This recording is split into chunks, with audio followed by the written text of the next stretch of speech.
So Cheryl was a very busy bee in 2010 because not only did she continue her stint on X Factor, she also opened for the Black Eyed Peas on their tour, and she had a very public divorce from Ashley Cole, and she also experienced a life-threatening bout of malaria. So there's just a lot of unrelated trauma going on there.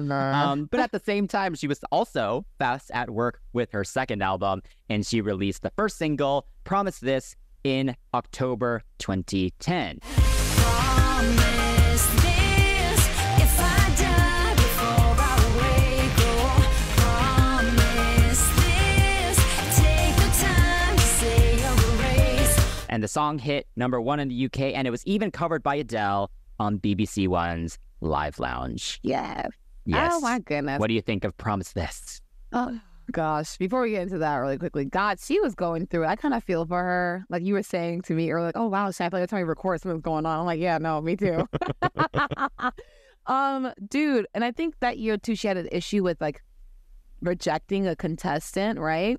And people were thinking that it was, like, racially charged because that woman got sent back to her country or something like that. I was watching her Piers Morgan interview. Oh. Yeah, was it that year, too? That she had a crappy happened? year. Yeah. Oh, yeah. Yeah, I definitely did a lot of research. I was like, I want to know more about this woman, Cheryl.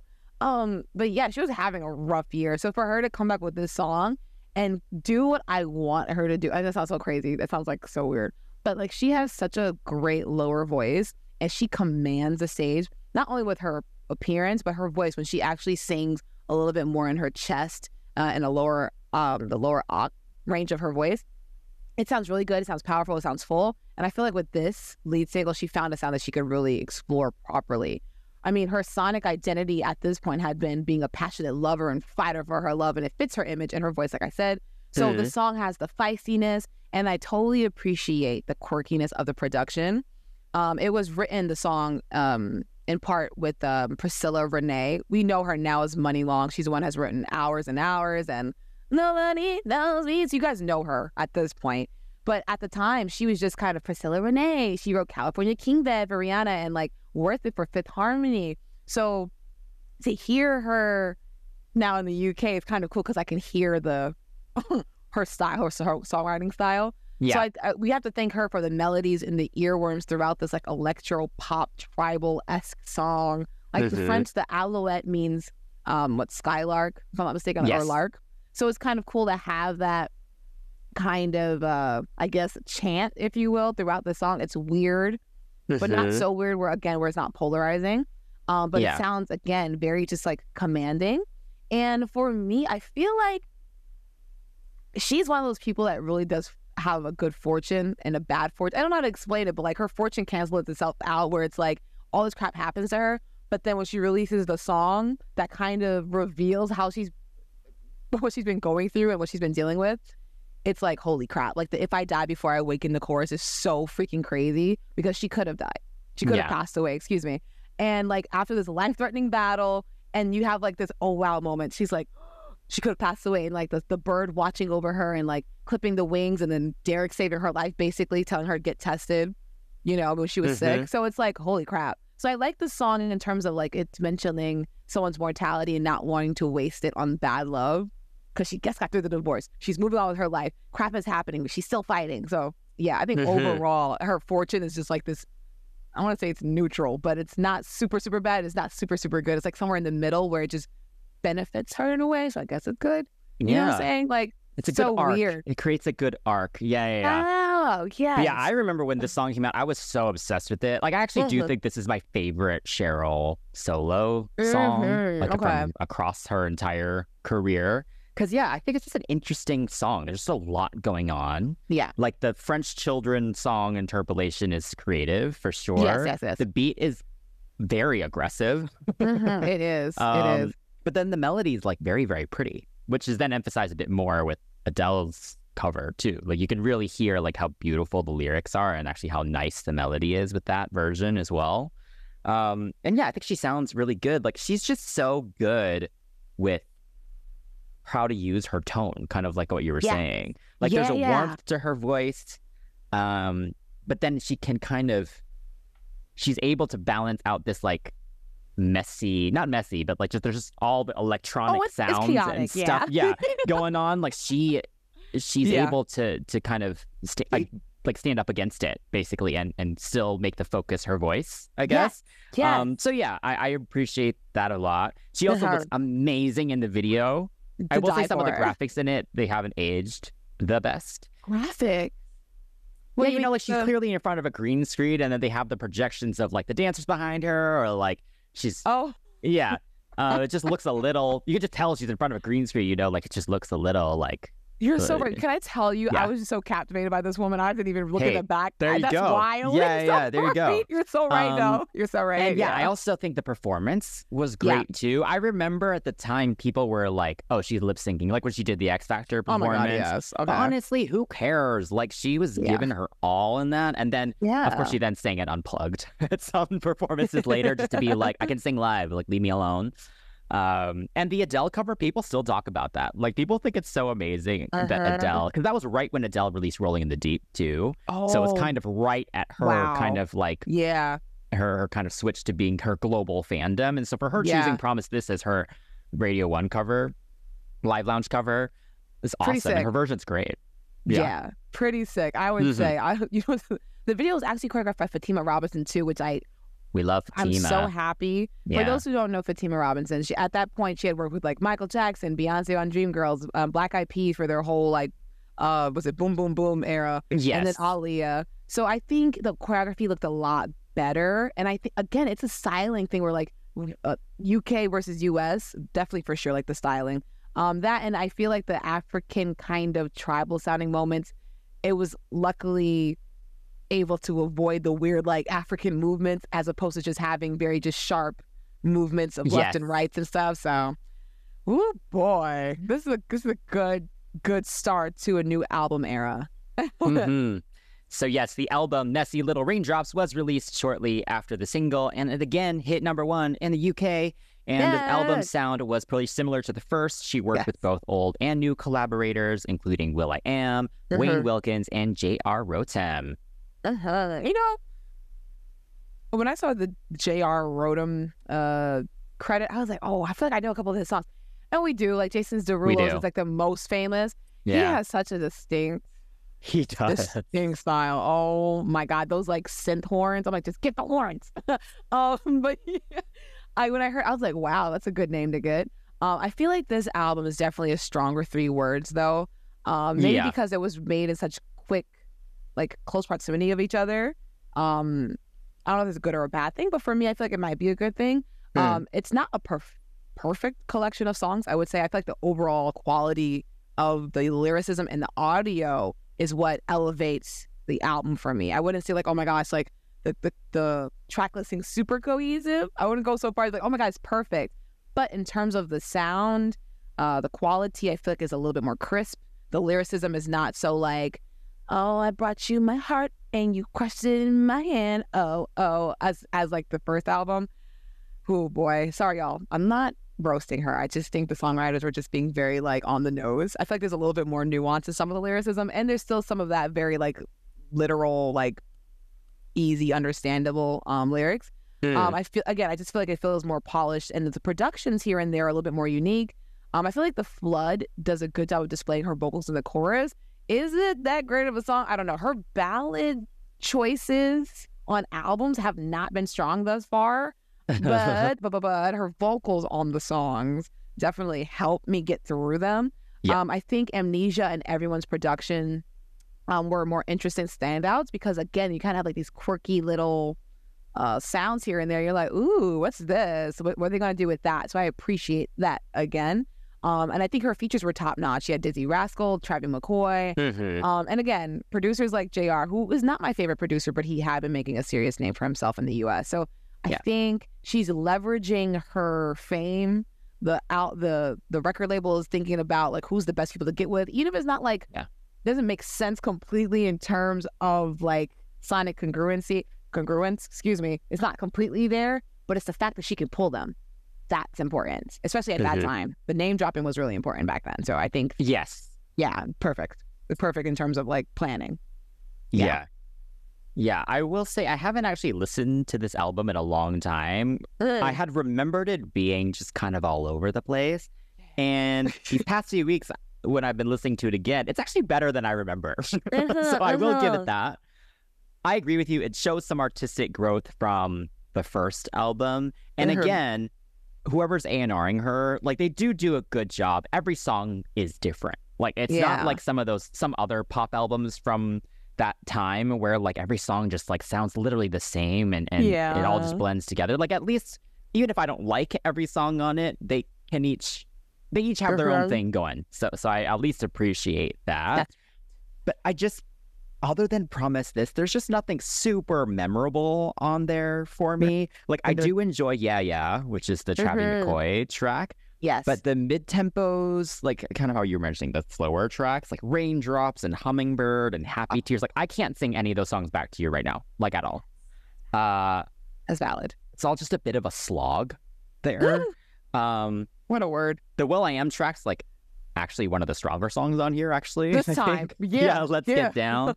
I enjoy the 1,000 Miles sample on Waiting, but I think I like the idea of the sample more than the execution on it, to be honest. That's valid. So yeah, I don't... This album's not my favorite, I would say. I just think there's just nothing super memorable about it. No, that's valid. Yeah. I think it also is the timing of it. I think when you come out with this album right after the last one, you haven't given a chance to like really breathe and get more influences and meet more people and things like that. So yeah, I think this is like a weird little time for her, I would say. And there wasn't a lot of singles from this, which I don't blame her for, considering what she was going through and like the timing of everything. But in January 2011, Cheryl released the second and final single from the album, The Flood. But you can't hold on to water. It fills you up but never stays. It's only good to wash away today. And this single peaked at number 18 in the UK single chart, ending her run of top 5 singles. Oh, my goodness. Yeah. Well, also, I mean, the music industry was changing at the time, too. And it was. I think her albums were so successful that it's like if you're going to keep releasing singles off of it, they're not going to chart really high because people already have it on the album. You know? So yeah, The Flood, yeah, you mentioned earlier, at least allowed her to show off her vocals a bit more. Yeah. I agree with that. But at the same time, like, there's clearly like a lot of help on those belts. Yeah, like in that chorus. That's valid. Yeah. And even when she sings it live, like they kind of like they engineer it in a way where you don't really hear her do it. Yeah, you know? Valid. As a song, it's okay. Like I do think it's the weakest single so far. It has a nice melody, I think, but I don't know. There's something about it that just, I feel like it just never reaches its full potential. Like, I think it just needed like Kelly Clarkson or like an actual belter to sing it. Because if you added a bunch of ad-libs to it and you just gave it a bit more power, I think it would elevate the song quite a lot. Because I think as a song, like composition-wise, I think it's actually decent. I just don't know if it was right for Cheryl. Oh, that's valid. I think it's tough because you have Money. It's so weird because Priscilla Renee is who she was at the time, but Money Long is how we know her now. So I'll say Money Long. So Money, when she was writing back then, her stuff was very much like open your mouth, drop your jaw, and sing these notes. California King Bed is an example of that. Like Rihanna luckily has the range in terms of like where her voice can reach. She can hit those notes. With Cheryl, again, she's a mid and lower range. She's sweet there, so sweet. So I think this is a little bit like up there for her. But yeah, I can hear Money's style in it. And she's not a bad songwriter. But yeah, the meaning of the song is super poignant. And again, she emotes well enough for me to be like, go off, girl. I believe you. I feel this. And then you think about, again, her whole life is now kind of in the tabloids. You can think about it, what she's going through. It feels even more like, oh, this poor thing. So even though she probably did not, not even probably, she did not want people in her business, people knew it. And when she makes this song, it's like, oh, wow, okay. Wow, she has something to say. So congratulations for her for being able to like kind of just, I guess, display her vocal prowess in a using that term a little bit lightly right now, her vocal prowess, but also being able to, I guess, make a video for it, because like it's a choice to use this as like the second and last single, because there's other songs she could have used. She could have done Yeah Yeah Yeah, because it sounds like a Madonna like Confession on the Dance Floor track. She could have just did that one, right? But she did this one, so there's a reason. The video is quite nice. I'm so glad they weren't like being too literal, like the beach thing. Okay, I get it. But I appreciated just like her performing to the camera and just laying there in a beautiful gown and just nothing crazy. But I mean, I do love the moment, I think, in the green dress where she's like on a rock. It's almost like Ariel on the rock, but then she's like in like a wooden like shed of some sort. I don't know. That's a pretty scene, though. I enjoyed that. It is pretty, yes. Yeah. So also in 2011, Cheryl got the opportunity to join the judging panel of the first season of X Factor in the U.S., along with Simon Cowell, L.A. Reid, and Paula Abdul. But unfortunately, after participating in only 2 audition rounds, Cheryl left the series. And Simon, at the time, claimed that she didn't seem very comfortable. And it would later be reported that producers were worried that Americans would not be able to understand her accent. The Geordie accent. Yeah. Later on in 2012, Cheryl sued the American producers for breach of contract and eventually settled at the end of 2013. What a load of poop. What a load of crap. I mean, honestly, I can honestly say I don't remember her being on the show, but maybe like vaguely an episode. I mean, she's literally only in like the first like 2 or 3 episodes. Right. And I think I watched those because I remember me and my sister were watching the X Factor auditions, and there were some hysterical people. Yeah.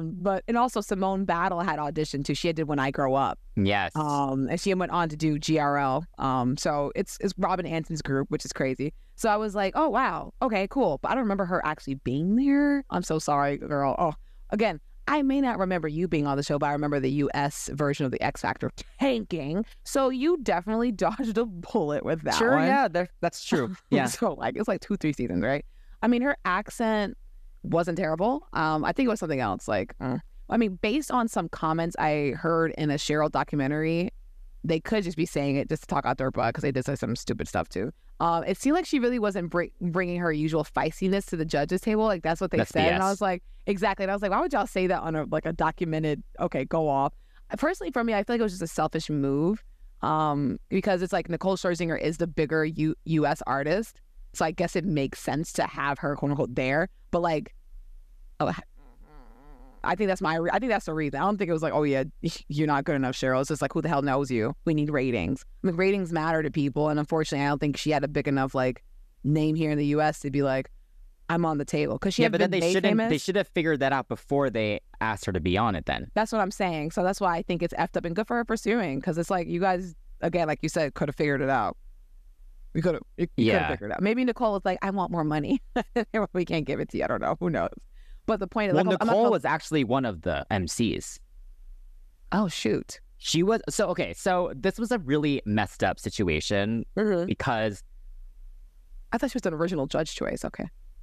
No. So Nicole Scherzinger was an MC along with Stephen Jones, who is this like famous MC from the UK, and he has a very, very strong Wales accent, and he stayed as the sole MC after Nicole stole Cheryl's chair. Not stop. I think it's possible too. I think it's possible Nicole was on the side being like, I think I can do a better job than her. Right, like I'm more famous. In Simon's ear. Like, I don't know, like their relationship has never been great, like her and Nicole. So it's possible there was stuff. Sure. I'm just speculating. Obviously, we don't know. But I was actually in LA at the time, and I went to Cheryl's very first taping where she's wearing that horrible orange and purple outfit. That's with our show colors hair. Now. No. You've seen that outfit, right? Yeah, I know. It's crazy. Yeah. And I thought she did a great job. I went with my sister. No one had any issues understanding her. She did speak more slowly than she normally does, I think, to compensate for that a little bit. And if you watch interviews and stuff from the day, she also is speaking more slowly. But she was very, very sweet. Like, she gave great critique. Like, she still made her funny faces and stuff. Like, all that crap about her, like, not being comfortable and stuff. I mean, first off, of course she's uncomfortable. She's in a brand new country, and in this, you know, it's like a brand new show and all this stuff. Like, and you're only going to give her 2 shows to, like, get her footing. Like, I don't still get how you can go through all of this where Simon clearly vouched for her and wanted her to be on the show, and then it's like you kind of gave up on her so quickly. Yeah, totally. You know what? At the end of the day, she got hers. She only did 2 days of work, and she sued for 2 seasons of pay, millions of dollars. We don't know how much she ended up settling for, but she got. I'm sure she got a lot more than, you know, that like for 2 days of work, she got a lot of money. Absolutely. So, yeah, go ahead, girl. Yeah, but I think the larger kind of sliding doors kind of question mark is like if she stayed and she then used the platform to launch her solo music career in the US, like, would she have made it? Right. Dun, dun, dun. That's the big, like, sliding doors question. But like you said, X Factor wasn't actually that successful in the US anyway. Yeah. You know? Like, and they tried, like, even, you know, they got Britney on the panel. They got Demi on the panel. Like, it did go for a few seasons, you know? But, like... We got Fifth Harmony from it, guys. Oh, God. Moving on. To Cheryl's next era, because even though the X Factor was not happening in the US, she moved on, and in May 2012, she released the Calvin Harris produced track, Call My Name. How'd you think I feel when you call my name? You got me confused by the way I change. How'd you think I feel when you call my name?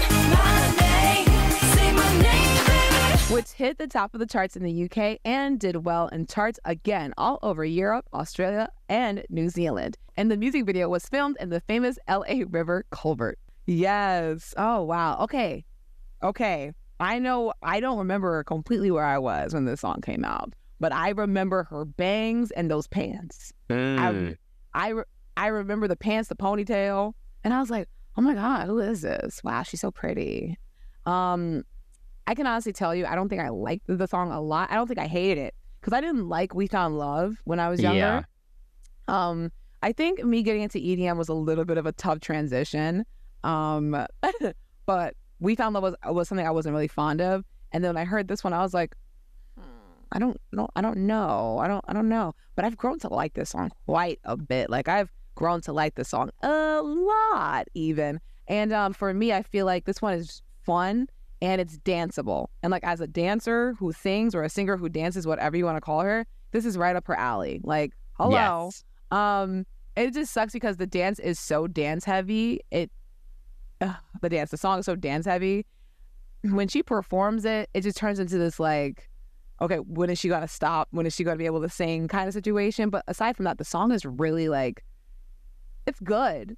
And I feel like for this to be their third album, it feels like she may be following trends at this point. And I think as an artist, we're a little bit too early in the conversation about what could have happened or blah, blah, blah. But I feel like at this point, I'm noticing that she's following trends.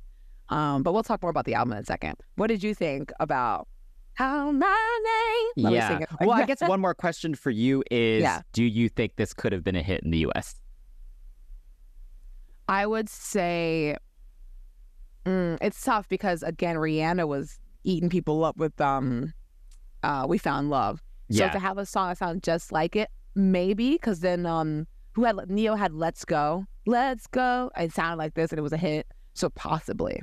Possibly. Yeah. But it's tough. I think Calvin Harris was like so huge at the time that if he was backing it and the promo was right, I think it could have been a good launching pad for her here. Yeah. In like I just have the right circumstances needed to happen. But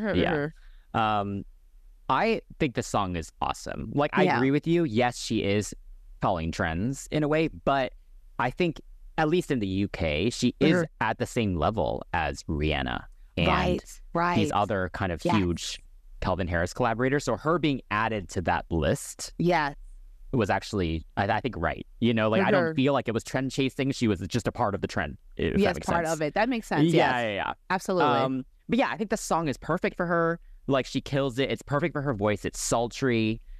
She is able to kind of use a bit of power in it as well, still, finally. which is good. And yeah, so I think everything came together perfectly. The video is really cool. She keeps up with those male dancers that are with her. Yeah.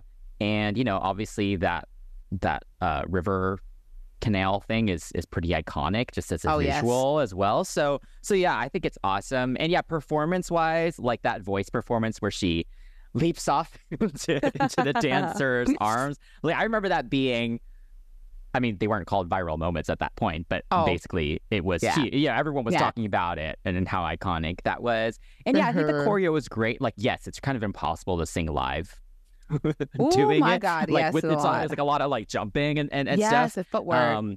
But visually it looks awesome, and the dynamic that they do with the levels and stuff, and with the layers, the depth of it with the dancers and stuff, it's always really good. So those performances are all really great to watch. There was a performance that also went quote unquote viral for kind of the wrong reasons. She did perform at Stand Up to Cancer, and her backing track did not turn on, and her mic was on. So you hear no real vocals. You just hear her whispering along until the backing track finally kicks in like halfway through. Oh my God, yes. Oh, I feel so bad for her because like here's, I was like, no. I mean, at least she's singing, I guess. She just whispers singing. I mean, I think whispering makes the lip syncing look realer. Look real. Yeah. Yeah. Well, also I watched it a few times because the way they did it, because the vocal kind of suddenly turns on. I was like, oh wait, did she just realize that the track's not on? So she started singing live. Right. But then she's still just dancing so hard that I don't think she actually knew at all, because she could probably hear the track in her in-ears the whole time, and I think they just the pre-recorded vocal just turned on. Yeah. Yes. Oh my God. Poor thing. Poor baby. Poor baby. Poor baby. You know what? It's a riot. It's well, again, I don't know if it's like a misfortune or a fortune for her, but like things like that bring you attention. So when you do sing it live, it's like, oh wait, hang on, wait, she can sing. That was just like a little moment. And honestly, again, I'm pretty sure she didn't plan that, but man, oh man, she's literally like one of those people who are like, any publicity is good publicity. It just works in her favor, because like, honestly, if I saw that, I was like, oh yeah, I want to see her perform something else, and she sang this live, I'd be like, okay, she can sing. You know, like, so. Interesting. I mean, I will say, like I kind of said near the beginning, like people have always kind of slated her voice a little bit, and it's these types of situations that don't help. Oh, yeah, no, that's valid. Because as we saw quite recently on the latest Girls Aloud tour, she's actually very, very good. Her pitch is really strong. She has a good power. Like, she can hold her own. But it's just, there's just been a few, and we'll talk about some more of them, but like, there've just been a few live circumstances that just have unfortunately perpetuated this idea that she's not a good singer. So, you know what? I was being positive. You're so right. Yeah. Oh my God. I couldn't. That's heartbreaking. Oh, yeah. Goodness. Following the single's success, Cheryl's third studio album, A Million Lights, was released in June 2012, and it was her first to be released under the stage name Cheryl. So no longer is she using a last name at all. Yes. And she executive produced the album herself and decided to work with some brand new producers and writers, which includes Alex da Kid, Lana Del Rey, and Wretch 32. And the album peaked at number 2 in the UK. So what do you think of this album? You know, this is the album that I was listening to while I was driving, and I thought, okay, I like this a little bit more. This feels cohesive. This feels solid. It feels like, you know, as she has named it, as she self-titled it, it just feels more like, okay, Cheryl picked this out. This is what Cheryl likes. Like, you have Under the Sun, and you have Girl in the Mirror, and it just feels a lot more personal as opposed to singing about love again. I'm like, yes. Again, she's turned into like this little bit of like a pseudo J-Lo, like in terms of like everyone knows her business about who she's dating, so she sings about it. It comes across as like, ooh, sordid details, and it's like, no, it's just a song that someone wrote. She was like, I like this, it fits. But yeah, with this one, she's a little bit more introspective. She's a little bit more like, even with Ghetto Baby, it's not my favorite. Oh my God. But her delivery is solid, and that's what does it for me. Her delivery, she's so believable. It's not like she was just like, well, I'm going to just sing the song, I guess. I'll try. No, she's going to do it. She's going to do it. With Ghetto Baby, I don't care for the lyricism whatsoever. But her Lana Del Rey wrote that? I believe it. Yeah. Oh my god. I'm teasing. Her demo yeah. actually has leaked, I think. Yeah. Oh, right. But no, Lana's like that though. Lana's always been kind of like, I'm gonna say something, and even her mentioning Brooklyn, I was like, girl, let it go. But I'll get to the reason why I kind of like a little bit like with the Ghetto Baby thing. Okay. But yeah, no, I mean, overall, it just feels interesting. It's fun to hear because you kind of want to be like, okay, who's this song about, or why did she pick this song? And like I said, Girl in the Mirror is one of my favorite ones on here, and A Million Lights is good. It's the first time a title track, I was like, I sat there and I was like, okay, I do not want to skip So this. like a slower track, yeah. Yeah, but literally the title tracks like Messy Little Teardrops, Raindrops, excuse me, and then Three Words. Three Words is good, I will say that. But then Messy was kind of just like, okay, Raindrops. Raindrops was like kind of like, okay. Yeah. But this one, I'm like, okay, we're back. The title track is not terrible. I think Three Words is the strongest one she's had, but like, I'm like, okay, good. Titular song is not bad. But yeah, I feel like it was pretty good. And then Sexy Den I thought was like kind of surprisingly like, I heard it on the tour first. I watched the tour concert video, and I was like, wait, where's this song? Where's this song? So when I finally got to it, I was like, oh, this goes off. Yes. So I like that one. Yeah. Yeah. I do think this album is stronger than the last two. Actually, I'd probably say this is her strongest album overall. There's definitely a confidence in it that was not present before. Yeah, there's just a bit more of a grit to it. Like just in the way she's delivering it, which I appreciate. And yeah, I agree with you. Girl in the Mirror is great. I love Screw You as well. I think that's a really fun one. Nice and yeah, pick. Sexy Denim Mother actually did choreograph that for a dance show like a few, like 10 years ago now, or whenever this came out. I don't know. That's amazing. Yeah, so I have a soft spot for that one too. That was a fun one. Yeah, I think the album as a whole is quite cohesive as well, and definitely shows a lot of artistic growth, I think, from the other two. Yes. There's a bit just more of a defined individual sound. Yes. Yeah. Look at you.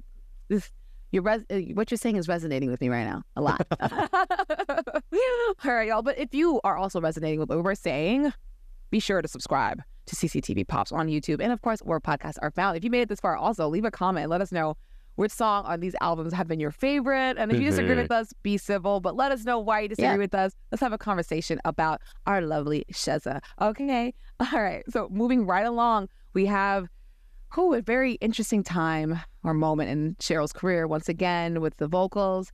In June 2012, Cheryl performed a cover of Need You Now with Gary Barlow for the Queen's Diamond Jubilee concert. And unfortunately, her performance was panned by critics in public because of vocals. I mean, it just sucks to constantly be like doubted and then like slated for something that is your job. And you're like, I'm good at it. Hello, it's an instrument, and sometimes the instrument doesn't work, unfortunately. Yeah, well, it also doesn't help. Like, I think it's hard for us as Americans to truly understand like how important and huge these like royal events are. Right? So this was the Queen's like Diamond Jubilee, which is just a huge deal. So like the entire country and the world, because I think this aired around the world too, was watching this performance. And Gary is known to be a very good vocalist, right? Yeah. And he like really showed her up here. They did not blend well. I think he tried to blend well. Like if you watch it and listen to it, like he tried to kind of match her volume, match her where she was sitting. Yeah, but she just couldn't. Even from the first line, her voice felt very tight. Yeah, it sounded very tight, and she just couldn't find the pitch. Like it was just a struggle the whole time. Yeah, and I think the song choice was weird for her anyway. You like think so? Why? It was popular here. Remember, it was like huge here. Yeah, but like, why is she singing this like country ballad? You know what? She doesn't sound bad though. Like her range is kind of right where the female singer. It doesn't. She can hit these notes. It's just she wasn't. And that's what sucked, because I was listening and I was like, it's a quarter after. She can hit these damn notes. It just sucks that what was going on with her throat was just, even me, I've had moments where I'm singing and I'm like, you sang this so many times. Why is it now, when it matters, is this note not coming out? Why are you flat, sharp, and all the other things, Chantel? So I feel like for her, like it could have been a moment, but again, the cards were not in her favor. So going back to what you were saying, I was being super positive, like, oh, maybe it's a moment for her to stand people up. But when you have this kind of be your quote unquote reputation, like she's just pretty, this sucks. This sucks. Yes. You know, she's been through a lot, this one. Like, but I think also his performance is kind of like one of those pop stars. They're just like us, coming from like a singer's, I guess, point of view. Yeah. But like you said, I guess the weight of the moment is just like, girl, really at the Jubilee? You know? So it's like, for the queen? How dare you? You know? So like, oh God, I feel so bad. This poor baby. Love you, Cheryl. Yeah. So in September 2012, Cheryl released the second and final single from the album. It was Under the Sun, produced by Alex the Kid. I'm sure you tell me everything under the sun. Like how you think I'm special and the only one. And the single peaked at number 13 in the UK singles chart. Yeah. So Under the Sun, this song has grown on me through the years. I don't think, I remember when the album first came out, I was like, why is she going with like, you know, one of the dancier tracks or like, yeah, Screw You or like one of those. But I actually appreciate this one when you listen to kind of all of her singles. Okay, yeah. It's very different. Like it's a bit cheekier. It's just a bit lighter, a bit brighter. And she's not taking herself as seriously. Yeah. I think. I do remember the comparisons to Lily Allen at the time, which is, you know, you can definitely hear that for sure. But yeah, I think I like the video, like the 50s vibe in the video. She looks amazing. So yeah, I think it's not my favorite single of hers, but I do think it has a place like in her kind of singles discography. Oh, yeah, that's valid. That's valid. You know, I think it's interesting that she released this very Lily Allen-esque track, considering that they had a beef back in the day. Yes, they did. We didn't talk about it because we try not to like highlight super negative things on our show. Even if we are making comments, it's just making commentaries surrounding her life. We try not to focus on the bullcrap. But yeah, they did have a beef for a little bit. I mean, Lily had a whole song that was legit her government name, which is Cheryl's government name, which I think is disrespectful as hell. Yes. But again, I think it's an interesting choice because either they buried the hatchet at this point, or at least it was just like Cheryl's like, F it, I'm gonna do it. I like the song, which I think is another testament to her character, where she's like, I like this. Like, I'm not gonna sit there and try to steal your whole bag, but I like the song. I think again with what was going on in her life, it's a good like spring cleaning kind of song in terms of like taking out all the crap of your life and moving on from it. Like Under the Sun, it's sunny, it's bright. I think the overall vibe is like she just moves on from somebody, or like she's not putting with anyone's crap, and she just got over all this bull crap, so she's not going to be as gullible with the next person. I think the video is, like you said, sonically also a visual standout because like she doesn't really have the whole retro thing going on with any of her other videos. Yes. The retro thing fits really well. I just don't like all the shoulder checking she was doing to the guys throughout the video. Like, it didn't look flirty. It just looked very, like, confrontational. And I was like, what the hell? And she's like, yeah. I just bumped into you really hard, you know? So, that's moments funny. like that, I was like, yo, that's wild. Lord. Yes, that's funny. And yeah, I almost forgot about the Lily Allen beef because that was a few years prior to all the X Factor. Like, that was still during Girls Aloud heyday. Yeah. So yeah, it just kind of shows that she was just like the tabloid darling. Like, for some reason, like everyone was talking about her even before all this stuff was going on. Oh, poor thing. Oh, yeah. All right, so just after the single's release in October 2012, Cheryl released her autobiography, and she also embarked on the A Million Lights tour, which is her first headlining tour as a solo artist, and she performed 11 arena shows across the UK and Ireland, and she also released the concert on DVD. So, yeah, I think I had only watched this maybe once, kind of back in the day when it was released, and hadn't since. So then I watched it like a couple of days ago, finally. I have to say, I did not remember anything from this show at all. I was like, I was watching a brand new show. But yeah, you mentioned the tour earlier. So what did you think of the show? You know, there's moments in this where I'm like, ooh, and there's moments I'm like, oh, there's moments I'm like, the concert was okay. I think she looks great. Like that gold suit in the beginning. The Girls Aloud medley, which I thought was interesting. Yes. I wouldn't be completely honest if I said like, wow, this is amazing. This is the best concert I've ever seen. it was a little bit awkward and weird for me in terms of like, just I think maybe the staging of it. This is not Fatima's best work. Fatima Robinson worked on this, but I don't think this is like her best work. She's done better. I don't know what the elements, I don't know what the dynamics were, but something about this just feels a little bit short of just oof right there. Yes. Certain moments of the show, like her, I think for Ghetto Baby, she hopped on. Yeah, she hops on that dancer's lap, and then they're all doing that, and I was like, okay, I guess, but everything just felt very much like collaged together. It felt like salad. I could see all the ingredients as opposed to like a really fully blended smoothie. I could see all the components and people like the gears turning as opposed to it being a really seamless effort, and I think that kind of would stop me. Again, back to what I was saying from the beginning, this girl's it factor is so freaking undeniable that I kind of was like, F it, I'll watch it. I don't care at this point. I'll watch it. I'll put up with the weird choppiness of the salad because she altogether, she's tea, okay? She does what she has to do. I think just, again, the elements were just not in her favor in terms of like wow factor around her. But she's wow. Yes, I agree with you. Yeah, she is a great performer. The show, felt a little disjointed and definitely very short for an arena show. It was like just over an hour, I think, and I would have been mad, I think. So I went there. I was like, you have 3 albums of material to do.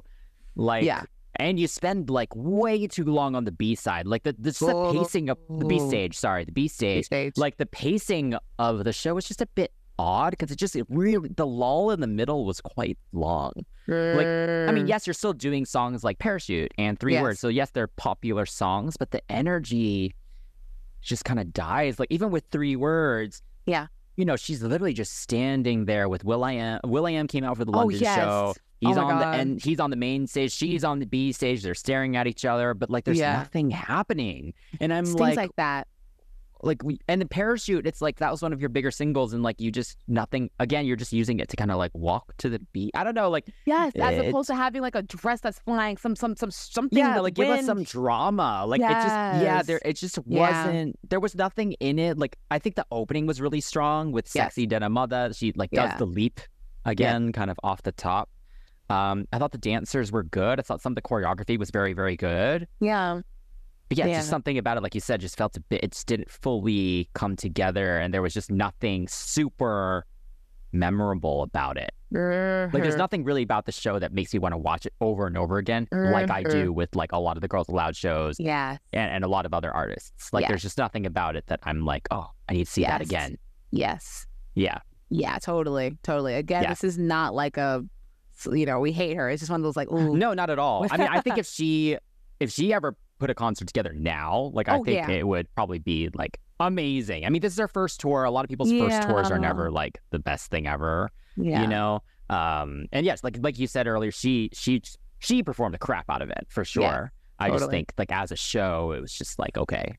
Yes. Well, around this time, it had been reported that there were plans to release Screw You as the 3rd single from the album, but plans were canceled due to the release of Girls Aloud's 10-year anniversary hits collection and the announcement of the 2013 tour. And if you'd like our thoughts on Girls Aloud, look no further because we have a 101 episode about the group. That's right. We've already filmed a full discography career retrospective of Girls Aloud, so make sure you check that out. We've also done album reviews and a review of their 2024 concert, as I've already mentioned, so make sure you check all that out after this episode. Yes. So as kind of one final kind of promotional situation for this album, in collaboration with Hunger TV, Cheryl released a music video for the track Ghetto Baby in December 2012. All right, so here's your time. What do you think of Ghetto Baby? Oh, Ghetto Baby. You know, okay, it's cringe. Is it bad? No. I won't go so far as to say the song's bad. I'm not that kind of person where I'm like, yeah, it's a terrible song because it's cringy. It's cringe because of the lyrical content. And I think for UK people or people who know her upbringing, it's like she's basically a hood rat. She's hood rich, apparently. Yes, right? That's right. So it's just like, oh my God, she made it out the gutter. Like she's doing it. It's okay for her to say this. But as someone who's American, someone who's black as well, when people say ghetto, they don't think like, you know, Jewish neighborhoods in the 1940s. They think me. So I understand that. Yeah. So for me, I'm like, oh God. And then it's just weird because she's using American style hip hop as the influence and American style slang. So unfortunately, it's not bespoke as much as it's just like, this is something I can say because you guys think I'm trash anyway. Ooh, you know, and I'm like, oh, dang it. But again, she sounded good. The soul is there. I appreciate it. Even the sultriness of her as a person, I wish she would have leaned into a little bit more. I'm not saying you have to sell SCX. I'm not saying you have to do that. But if she ever just kind of did it some more, I would not be mad at it because she can do it. She can do it. Because she's so just... I was falling in love. I was like, go ahead, girl, with the body rolls and the drop it like it's hot, girl. I'm just like, oh God, whatever. But I was like, get it, girl. If you're going to do it, do it. The video, simple enough. Yeah. It was more like a crazy. magazine shoot. Like, I think they just did it during a magazine shoot. So it's like, I'll take it. I like looking at her. I like listening to her. So, you know, again, I think it's just the lyrical content is cringe. But I get that. Yeah, I kind of wish they changed the references to Brooklyn and, like you said, the more like American stuff. But yeah, that idea of like the ghetto is very different in the UK, I think. So yeah, it's kind of, I see why it's like, it feels wrong for you to be singing this. But yeah. But I mean, Lana Del Rey wrote it. So maybe that's where the question mark should really be more of a question mark. No shade to Cheryl. She can say to me right now. I'd be like, I mean, I think she performs the crap out of it. Yeah. And I actually think the little crab dance thing with her on top of the dancer, who I think that's the guy. She was dating that guy at the time as well. Yes, that's right. Because I remember when this video came out, even if you look back now, all the articles about it are like, oh my God, it's her and her boyfriend doing this. Yeah. So yeah, I appreciate that we got this little video out of it. And it was a highlight on the tour. Like, it was one of the performances that stood out. And yeah, I am sad that Screw You didn't really get its moment, because I do think that would have made a great single. She sounds really good on it. There's I like kind of how breathy and kind of husky she is. The sass is there. The lyrics are fun. And the song is fun. The Wretch 32 feature is good. So yeah, I think that was unfortunately a missed opportunity. But, you know, Girls Aloud had to do their thing. That's right. So yes, in March 2013, following the last concert of Girls Aloud's 10 tour, they announced via a Twitlonger post that the group had officially split. And Cheryl quickly began working on her next solo material. Yes. Oh man, what a way to break up! But again, we're not here to talk about Girls Aloud. It's okay. We've made up for that. We made up for that. No more Twitlongers. Time for one more recess break. Come join us for part 3 to discuss all things Only Human, Love Made Me Do It, Let You, and what's next for Miss Sheza.